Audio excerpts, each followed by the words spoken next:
ایک لوہار کا اعلیٰ تعلیم یافتہ بیٹا اپنے ملک کا صدر بن گیا۔ صدر بننے سے پہلے اسے لوگ بیرونی دنیا میں تو کیا اپنے ملک میں بھی نہیں جانتے تھے، لیکن پھر اس نے ایسے حیرت انگیز طریقے سے کیمپین کی کہ دنیا دنگ رہ گئی۔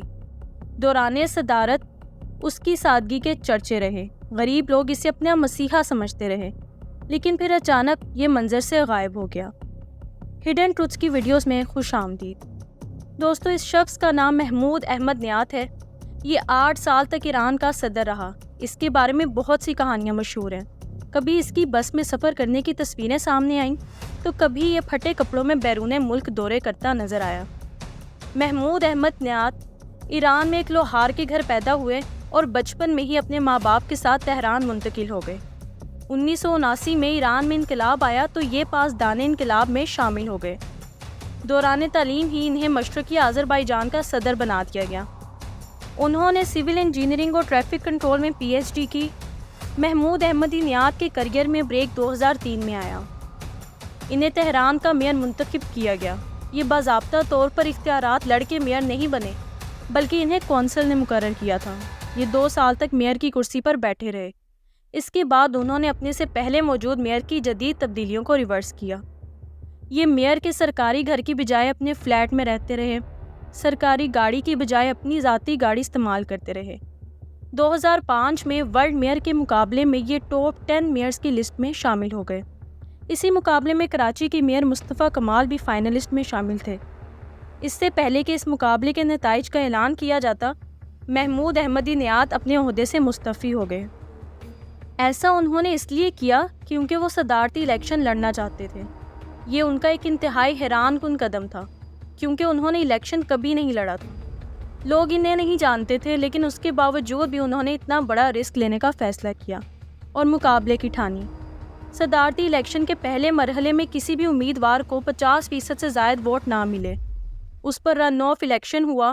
اب کی بار احمدی نیات 62% ووٹ لے کر کامیاب ہوئے۔ ان کی کامیابی میں 2 فیکٹرز بہت اہم تھے۔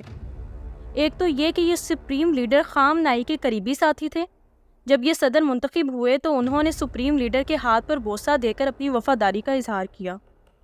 دوسرا یہ کہ انہوں نے انتخابی مہم نہ ہونے کے برابر خرچہ کیا۔